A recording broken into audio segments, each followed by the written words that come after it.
দোস্ত, সবাইকে পার্সোনালি ঈদ মোবারক জানাচ্ছি। তোর জন্য কিছু ভিন্ন। সুদূর নীলিমায় ওই যে চাঁদের হাসি। আরে আরে বেটা থাম থাম, এই মেসেজ আমি সকাল থেকে 42টা পেয়েছি। এমনকি আমার বাপেও আমাকে সেম মেসেজ ফরওয়ার্ড করেছে। হ্যাঁ, তাহলে কিটা কওয়া যায়? আরে বেটা নতুন কিছু ট্রাই কর, যেটা আমিও করেছি। সেটা আবার কি রে ভাই?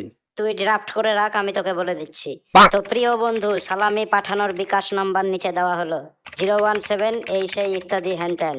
টাকা পাঠানোর সাথে সাথেই ঈদ মোবারক কবুল হয়ে যাবে। ধন্যবাদ। আরে ভাই, এটা তো ঈদ মোবারক না, এটা তো ডাকাতি। আরে বেটা হারামজাদা, বর্তমান যুগে এটাই সবচেয়ে রিয়েল মেসেজ। সবাইকে সেন্ড করে দেখ, কেউ রিপ্লাই দেবে না, কিন্তু সিন করবে। এখন আর কেউ ঈদের পরবই বা সালামি দেয় না। মনে হয় বয়স 71+। তাই বয়স্ক মানুষের মতন ঈদের দিন নামাজ কালাম পড়ে এসে ঘরের দরজা জানলা লাগিয়ে ঘুম দেয়। কাউরে দিতাম না, কাউরে থেকে নিতামও না।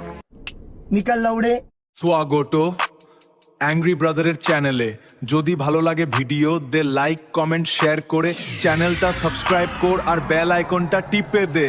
AB গ্যাং হাইপ তুলে দে, লাইক কমেন্ট শেয়ার করে দে। AB গ্যাং আগুন জ্বলিয়ে দে, সাবস্ক্রাইব